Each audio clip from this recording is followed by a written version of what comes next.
we got one more thing to do, and then I think you're gonna love this. So the other thing that people, that's really handy is if you have energy bars on hand.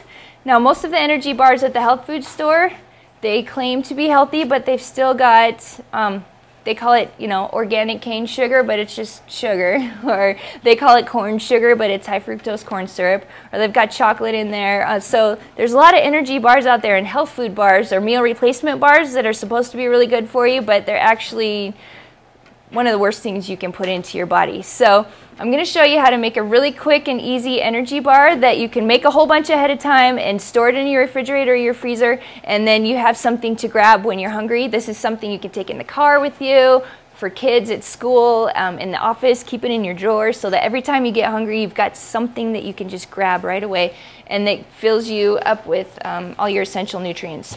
So all we're going to do is we're going to take nuts. I've just got random nuts here. So I've got some Brazil nuts here and some almonds,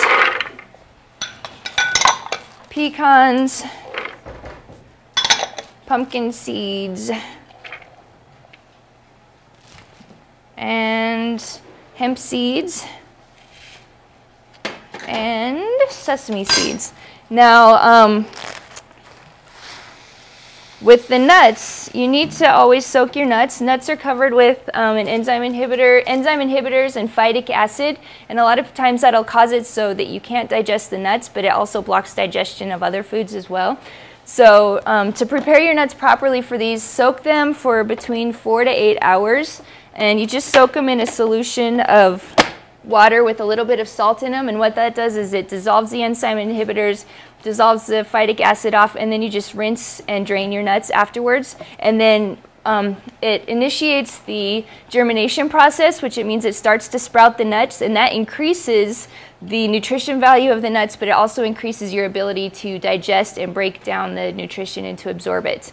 And it also gets rid of all the enzyme inhibitors. So always soak your nuts. Hemp seeds don't need to be soaked. You can just eat those plain without soaking, and same with sesame seeds. You don't need to soak those either.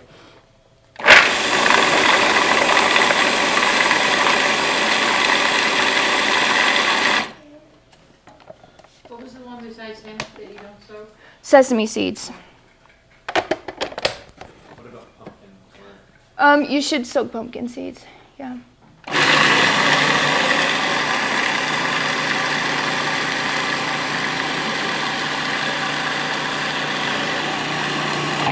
Now the cool thing about these, if you like those energy bars with chocolate coating on them, all you need to do is make the raw chocolate that I've taught in other classes, and you can just like take the raw chocolate and spread it over the top of these, and then you've got your chocolate covered energy bar that we all love, but it's made with healthy chocolate.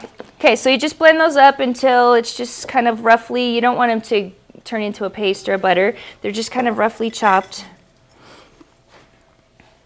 And again, this is where a food processor with a really big bowl comes in handy. Thank you. Now the hard part about these is just remembering to soak your stuff. Like you just have to get it out, put it in water overnight and soak it. Like that's the hardest part about this. Everything else is pretty easy. Okay.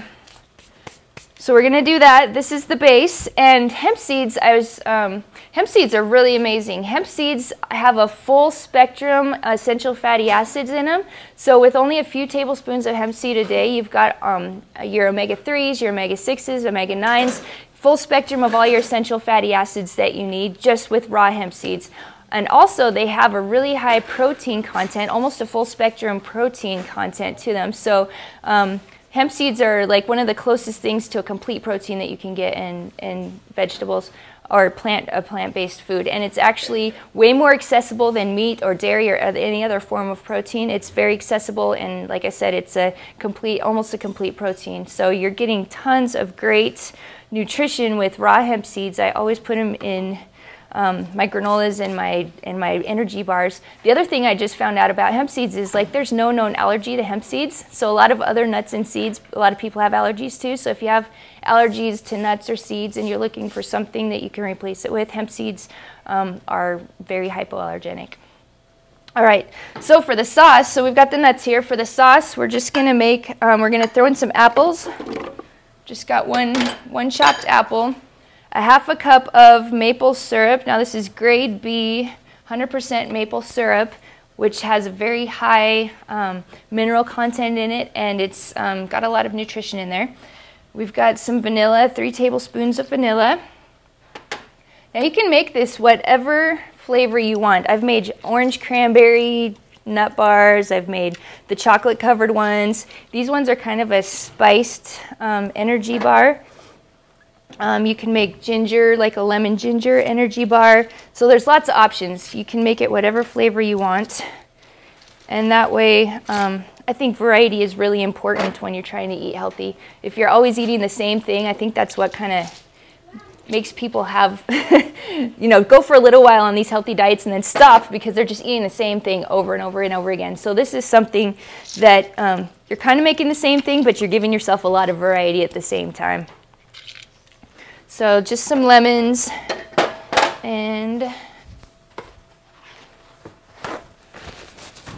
then for the spices, I've got fenugreek, cardamom, fennel, and this is just the powdered herbs, cinnamon, nutmeg, and that's it.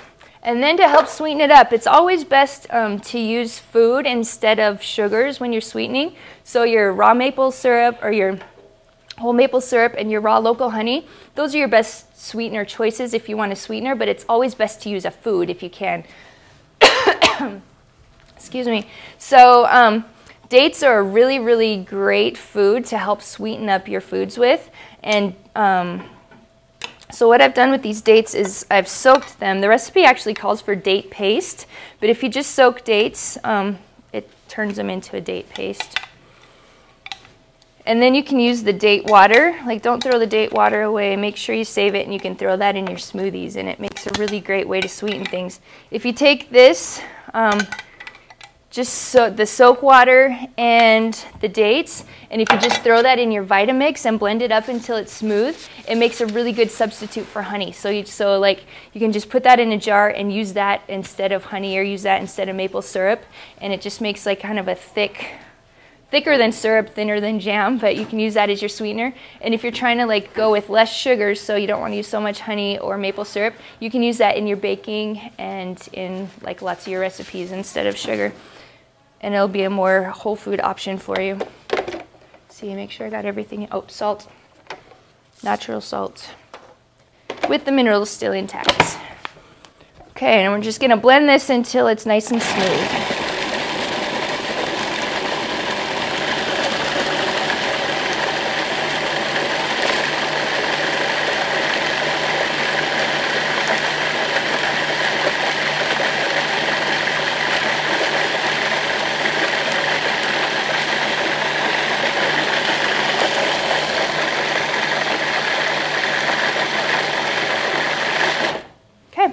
So we've got a nice little syrup here. Now all these things that I'm showing you today, you can find at Orson Gygi. So the Vitamix, the food processor, these little citrus juicers, like Orson Gygi has all this stuff. So if you found anything interesting, please go look around Orson Gygi and see what you can find that's gonna help you in your kitchen. There's the syrup. Just gonna throw that in there.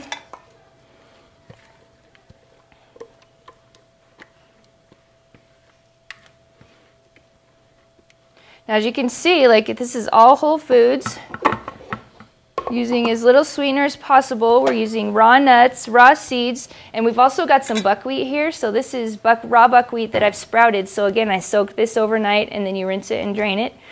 We're going to throw some of that in there.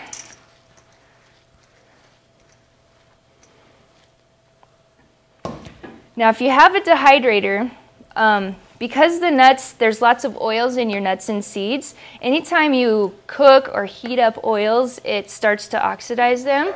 So what we want to do is we want to process this at as low of a temperature as possible, make this as close to raw as you can. Now, when you hear the term raw food, basically what that means is you have food that has not been processed above 105 to 118 degrees. It depends who's talking. So if your food is raw, it just hasn't been cooked above that temperature. So as we're making this, we want to keep it as raw as possible because that's going to keep the fats intact. It's going to keep the vitamins intact. All of your antioxidants are very heat sensitive, so your vitamin C's and E's and A's, as soon as you heat them up, it kills your antioxidants and your heat sensitive vitamins. So if you have a dehydrator, what you're going to do is just spread this really thin on your dehydrator and dehydrate it till it's nice and crispy. If you don't have a dehydrator, what you want to do is turn your oven on down to the very lowest temperature possible, whatever you can for your oven, and then spread it out on a cookie sheet like these cooking pans.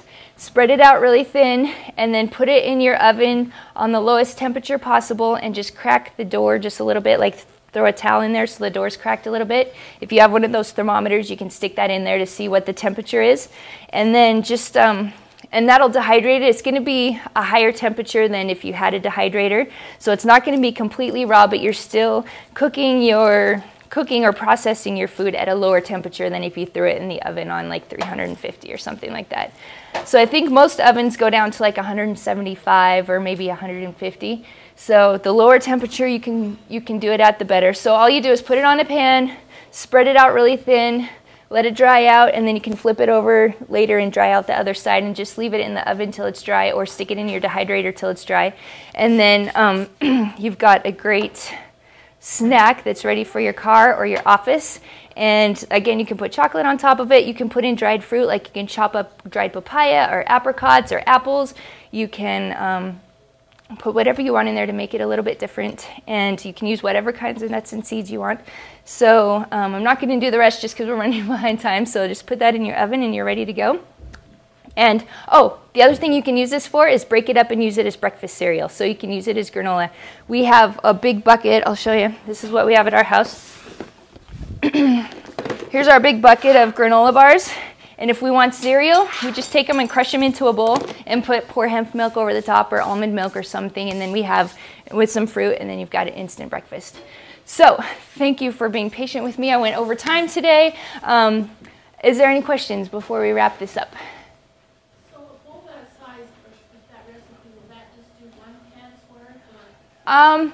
For a bowl this size, I filled up this whole thing. Like this thing was overflowing, and there's a little bit extras left. So. So